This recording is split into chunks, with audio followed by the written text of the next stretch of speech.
Greetings, White Knights. 'Tis I, Sir Broseph here, and today we're going to be playing Buried, an interactive story. Okay, so, I recorded the whole entire first episode, and then the freaking video disappeared. But, it's fine, because I can play through it again. I remember most of the choices I made. I'll do it for you. Just for you. For you specifically. Joe. There's gotta be someone named Joe out there. So, let's read the intro. Buried is an interactive story. The plot will change based on the choices you make. The story is broken into 5 chapters. Play straight through or at your own pace. There's no waiting and no pauses. Enjoy and choose wisely. So, as I said in my original intro, I saw Mark play this game and figured, hey, it looks cool. Why not try it myself? So, yeah, I'm copying Mark. Don't judge me. All 5 chapters are going to be 1 episode each. I had it turned this way. You couldn't even see how many fingers. 5 chapters. Each chapter is 1 episode. Let's go. Begin. I have water here because I've been speaking for like 40 minutes already, and now I have to do another. I open my eyes, and the first thing I want to do is scream. I'm flat on my back, and everything seems to hurt. The trees overhead look familiar. It's a clear night sky, almost beautiful. Except for the fact that this means I've been out cold for at least 6 hours. There's something wrong. I don't remember what, but something happened, and my head. My God, my head hurts, and a ringing in my ears. Was there an accident? An explosion, I think. I remember Dennis screaming, but after that, I can't remember. As I sit up, I notice that my hard hat has been thrown off. I look around the area, but it's not here. It feels strange to go anywhere without my hard hat, but I've got to find the other members of the crew. They could be in danger. So here's what I'm going for. Searching for the hard hat is what I chose, because safety first, kids. Safety first. I get up on shaky legs and look around for a moment. A few nearby trees look to have been splintered and broken at the base recently. They certainly weren't like this earlier. Searching for the hard hat feels normal. It makes me feel like maybe there isn't something wrong here. I see it behind a fallen log, about 10 feet away from me. How was it thrown so far? Or how it was thrown so far is beyond me. Driven by nothing more than habit, I walk over to it, pick it up, and place it on my head. Next, I walk over to the center of the logging site, and don't like what I see. Continue. Horror! I'm sorry.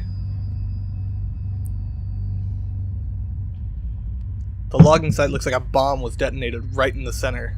I don't know where to start. The one load we had managed to stack on a truck for the day is overturned.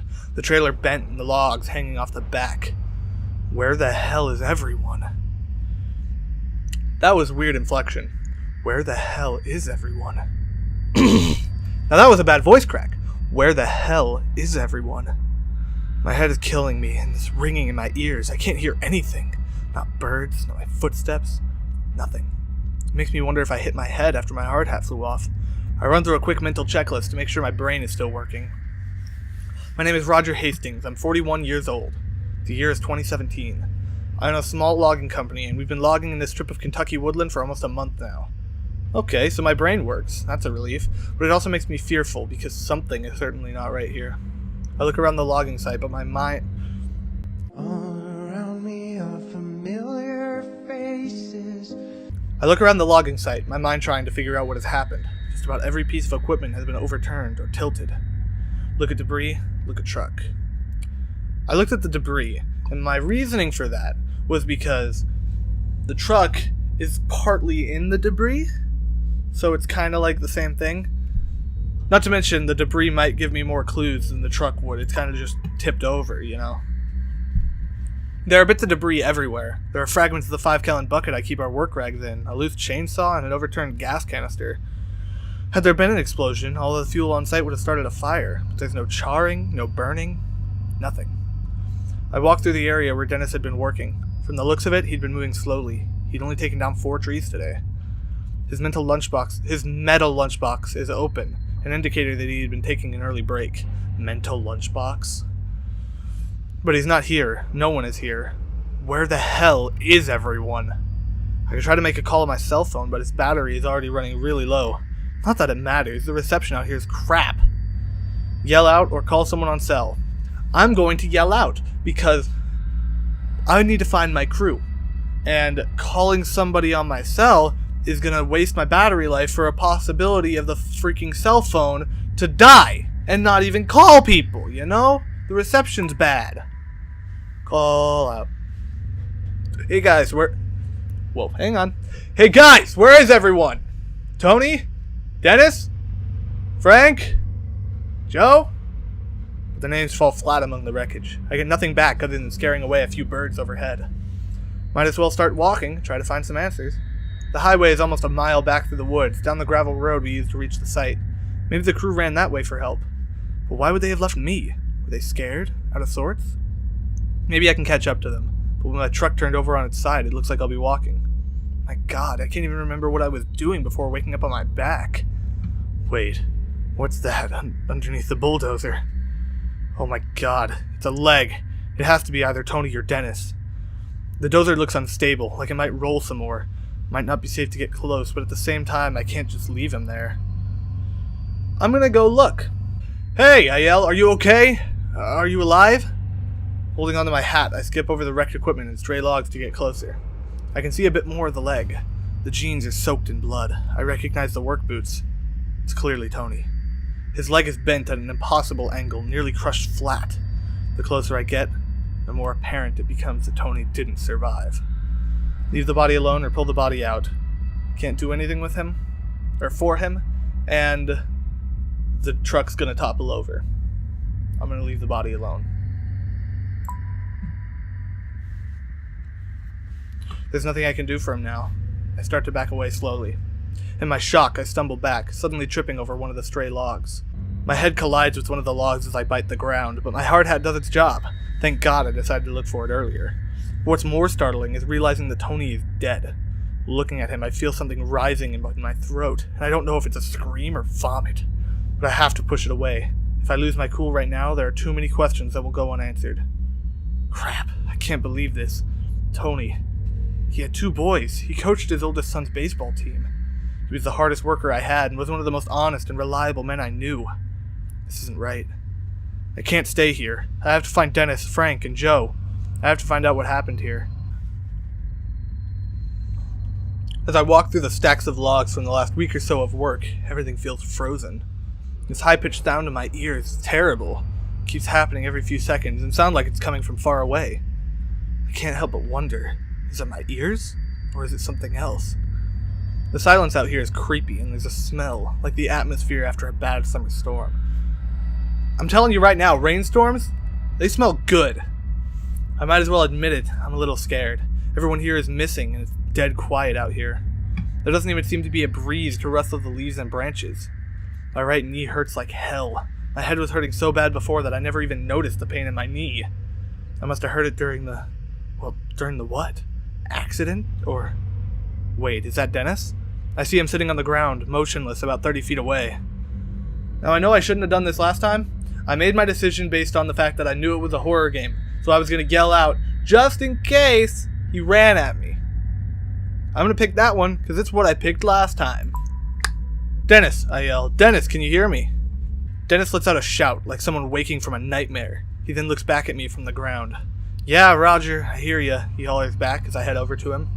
Dennis is built like a wrestler and has a tough personality to match, but in this moment he looks disoriented and even a little anxious. Though I'm glad to see him. The fear on his usually confident face is alarming. What the hell happened? What's going on? He asks. Don't know. The crew is missing. An explosion, I think. I honestly don't know. It wasn't an explosion because the explosion would have set the gas on fire and, that didn't happen. So I don't know. The crew is missing. That's all I know. Missing, Dennis says. Where do you think they went?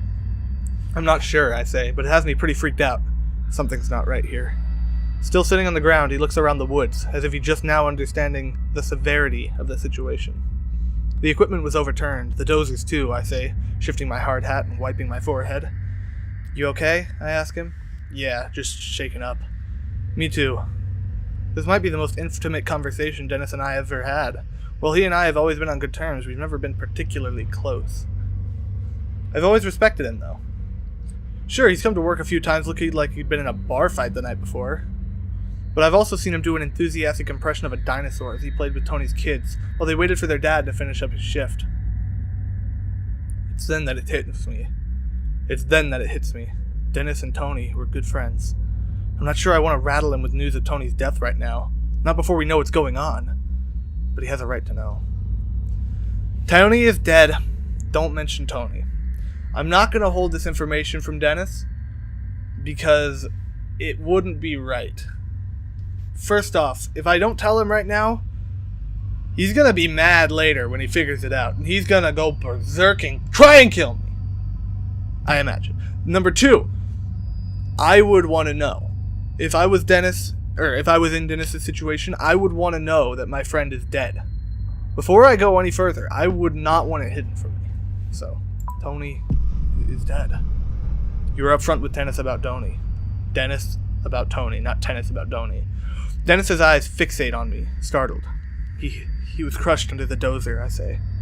Dennis pauses for a moment, like he's trying to understand what I said. His eyes narrow and his bottom lip quivers. Crap, he says, and I can tell that he's fighting back tears. He and Tony had been tight, almost like brothers. Hey, he adds quickly as if trying to escape the reality of Tony's death. Did you see that light? No, I say. What did you see? I don't even know, Roger, he says. It was like this flare of white light. It came right up out of the ground, like an explosion. So there was an explosion, I say. Maybe it was some equipment, or... This was no equipment, Dennis interrupts, agitated. This huge ball of light came right out of the damn ground. What did it look like? Looked like a white ball of light. Where did it go is the pertinent question. Ball of light. Looks like a ball of light. It just shot up into the sky until it was out of sight. When? I'm not sure, he answers, but I'd finished about 10 trees for the day and was about to top one. That's when it happened. You were almost done with 10 trees, I ask? Yeah, he says, looking at the ground. You know, I wouldn't want to take a lunch break until I was done. And that's when that light blew up. Why, you don't believe me? I believe you. I think you're exaggerating. What's there to exaggerate? A white light flew out of the ground, flew straight up. That's not very exaggerated. He could have exaggerated it a lot more. So I believe him. I believe you, Dennis. Good friends for life, Dennis. Friendly. He saw what he saw, I think to myself. He has no reason to lie about this. My God, are you okay? Yeah, I'm fine, he says, but if I'm being honest, it scared me pretty bad. And if it's all the same to you, I'd like to get the hell out of here. We both stand up and start heading towards the road. It isn't until we start moving that I see Dennis is wounded. His right side is coated in blood, the red seeping through his blue work shirt. There are splatters of it here and there, but also a very large red splotch that makes me worry. Are you in a lot of pain, or how'd you get that injury? I would ask if he was in pain, because, you know, I want to know if he's in pain so I can help him. It doesn't matter how he got it, it's there. I've been better. I don't know how much longer I can stay on my feet, he says. What happened, I ask. I'm not sure, Dennis replies. I must have gotten thrown or hurt somehow from that light. It's then that I notice the strange ringing noise is still filling the air. Hey, I say, stopping. Do you hear that high-pitched ringing noise every once in a while? Dennis looks scared when I ask him this question, and he just nods. I thought it was just me, he says. He looks out of sorts and uncertain. I've never seen him like this before. It's obvious that he's looking for some reassurance. Even though I'm his boss, there's something very unnerving about this. We'll be okay. It's probably nothing. Or it's freaking me out. I mean, it's a ringing noise. It could be anything. It could be like, it could be a piece of equipment like a radio or something. It could be anything. It doesn't have to be bad. Let's be realistic, I tell myself. I might as well try to be empathetic. Out here in the middle of these woods, the ringing could be anything. Maybe a car alarm from through the woods or something. Still, even my passive comment seems to have reassured Dennis. He looks a bit calmer, more relaxed. We both start moving forward and don't say another word. Did you try to call Frank? Dennis asks. I know he had a cell on him today. Not yet. Luckily, I still have some battery left. I pull out my cell and call Frank, happy I didn't make that call to Dennis earlier. It rings, but he doesn't pick up. But then I hear his phone go off, behind the stack of logs. Dennis and I give each other a look. As the phone goes to voicemail, I hang up, and we walk behind the logs to find Frank's phone on the ground, abandoned. We look around for Frank, but find nothing, not a single trace. It's then that I notice something really odd, a 10-foot wide hole in the ground right near where the phone was. but there's no stray... Ugh! I barked. But there's no stray piles of removed dirt or rocks. It's clean, smoothly dug, cutting into the earth. Wide, but only a few feet deep. It looks unnatural, like the ground was just deleted. No shovels or diggers used. Dennis walks over to it. This looks like the same kind of hole where I saw that light come from the ground, he muses to himself. I say nothing. My mind is spinning, but I don't know what to think. We need to get out of here, Dennis mutters. At that moment, the ringing noise carries through the forest again, sending a shiver down my spine. Dennis is right. There's something strange going on here, and we might not be safe. But that ringing noise could lead to a clue where the rest of the crew went. Even if I find the crew, I'm not really going to be able to help them. I'm not trained to do any medical help, and Dennis is hurt. I need to help him first and foremost. So no, let's check out that sound, or agreed, let's get away from here. Let's choose the latter. You decided to avoid the sound. With that, we turn and start walking to the west, in the direction that I'm pretty certain leads to the road. Continue. Ooh, spooky! Drinks. They help your throat. It's sort of embarrassing. I've been a logger for nearly 15 years, but I'm finding it easy to get lost in these woods. The trees are so thick in places that the moonlight doesn't even reach the ground. It's easy to get turned around. My only hope is that I can find the overgrown dirt road that'll lead us back to the highway. You sure we're headed the right way? Dennis asks. Pretty sure, I say. I turn to him and see that he's clearly in pain. It's at this moment that we come upon another one of those smooth holes. This one is even stranger because a nearby tree also has a chunk cut out of it.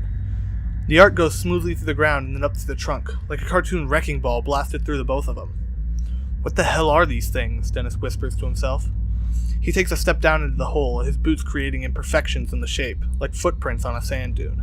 Step down into it or walk around the perimeter. If I step down into it and something bad happens, both me and Dennis are going to get trapped in it. So if I walk around the perimeter, that should keep me safe.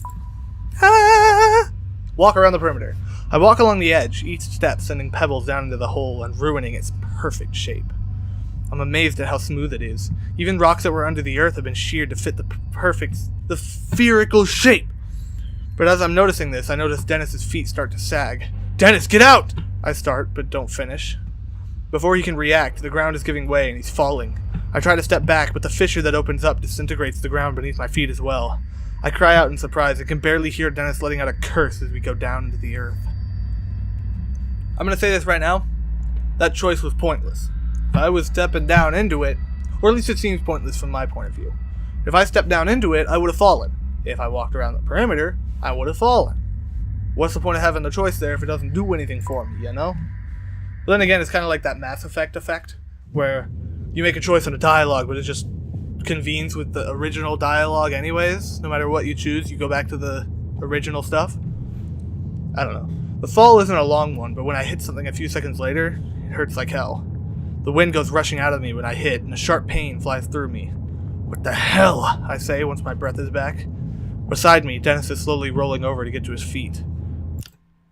Dennis is hurting. He's got a gash in his hip. This isn't his hip, but I'm going as high as the camera will let me. And he just fell down a hole, and it hurts. Landing on your back like that hurts, and especially when you're hurt. Already.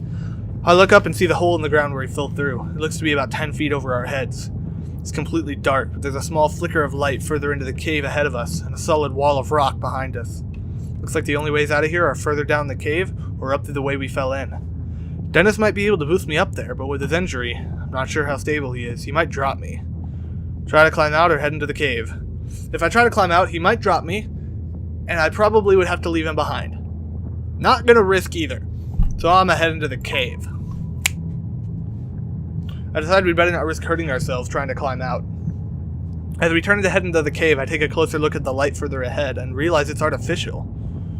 We both start heading towards it, instinctively. As we step into the light, panic gently gnaws at me because what I'm seeing makes absolutely no sense.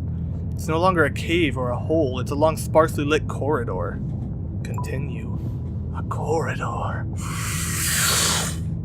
Yep, that's a corridor. Long, sparsely lit, lots of shadows. Long, sparsely lit corridor. It's a massive corridor, in fact. It seems to go on forever. This corridor is mostly dark, with emergency lights every 10 feet or so. I turn to my left and see that there's a door which appears to lead upwards to the outside, but it's locked tight. I push as hard as I can, but no luck. Dennis, help me with this, I say. He comes over and we both try to kick the door open, but it doesn't budge. For some reason, someone doesn't want people getting out of here. Looks like we're headed down the hallway. Tiptoe quietly or walk quickly?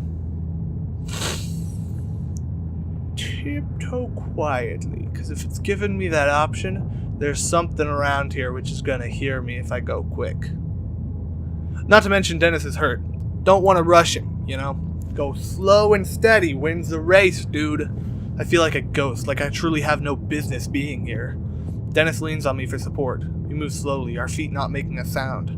If anyone's in here, I want to make sure they don't hear us. We tiptoe forward as softly as we can.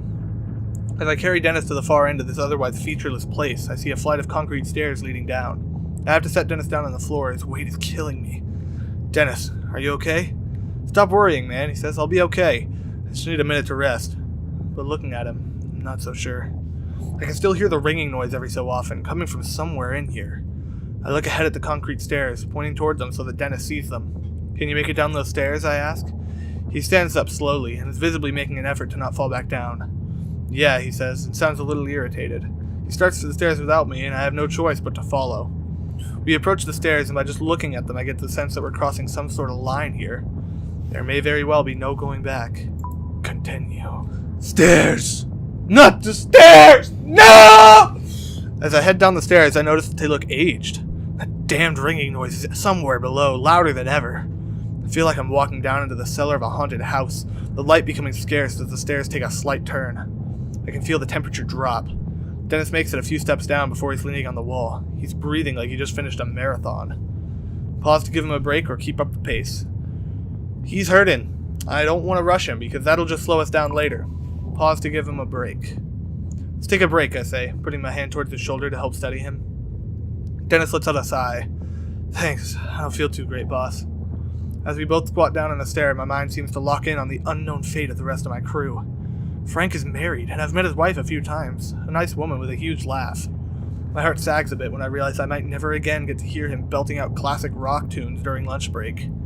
Joe, well, I don't know too much about him. He's 22 years old and is considering community college. His folks are deadbeats. He's been providing for himself since the age of 16 or so. Maybe I can still find them and still get to hear Frank singing in his deep baritone voice after a few too many drinks. After a few moments, Dennis says, "All right, let's keep going." We both stand up, leaning on each other. I have to make Dennis stay behind me as I stick my foot out in search of the next step. I can't help feeling like a child as a very powerful fear seizes me. I'm expecting a monster to reach out of the darkness, slicing into my throat. After what feels like forever, we come to the bottom of the stairs. We're closer to that ringing noise now. The door sits securely in the wall and looks just as out of place down here as I feel. A sliver of light seeps through, illuminating the area. The door has what looks like a panel with lots of labels and lights. Small embossed print above the panel says Level 1 Entrance Gate, Transport Sector, and there's a button with no label. Push the button or inspect the panel.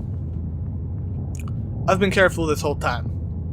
Not gonna go around pushing buttons all of a sudden without even reading what they do. Inspect the panel. The panel looks like a diagnostic or alert system of some kind, each label meant to communicate some status. Lockdown engaged, experiment in progress, shutdown engaged. Those all appear to be off, but one of the phrases has a slowly blinking red light next to it, the only powered light on this whole thing. Abnormal entity breach. What the hell? I slowly push the door open when Dennis suddenly steps in front of me, taking the lead. Let's go, he says. I want to find out what the hell this place is. As Dennis walks through, that ringing or beeping or whatever it is gets a little louder.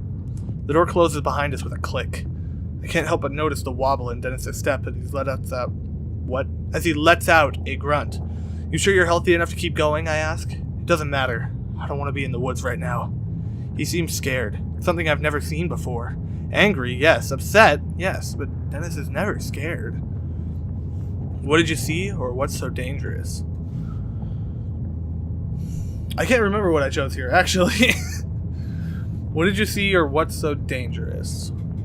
I guess I'll just make a new decision. I guess he saw the white light, so I'm gonna ask him what's so dangerous. Like, what's making him worried, you know? He already told me he saw a white light. I don't know, he says. I don't think there's anything there to hurt us, but that doesn't mean it's safe. There's just something wrong. It started with that flash of light. It's like it breathed life into the woods. Whatever life it breathed, I don't think it was anything good. I didn't say anything because it sounds crazy. I've been so preoccupied with my own fear that I nearly forgot about the ringing noise. It had become just background noise. We take a few more steps and I can see now where we are. It makes no sense. Yet another thing that simply seems out of place. The shapes and muted colors of metal are easy to identify. It just doesn't belong here. End of chapter 1. You and 36% of players left Tony's body where you found it. Secrets. You and 76% of players were upfront with Dennis about Tony's death. Trust. You and 55% of players told Dennis you believed his story. Curiosity. You and 25% of players ran away from the ringing sound. I didn't run away! What do you think I am, a chicken? No, not a chicken. Did it scare you?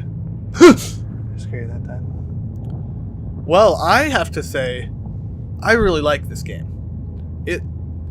It's really, really interesting to look at. I mean, not to look at, but to read, you know? Its word choice is cool. I found a couple of places where I think I would have changed it a bit, but I have my own writing style, so... You know, their writing style is not bad in any way. It's really good. I love this game so far. If you can even call it a game. Whatever you call it. I love it. I hope you guys do, and I hope that you guys will be here for the next episodes, because I'm definitely finishing this game. I'm going to make each chapter one episode, just like I did this one. It's going to be fun. So anyways, thank you guys for watching this episode, and I hope to see you in the next one. So, see ya.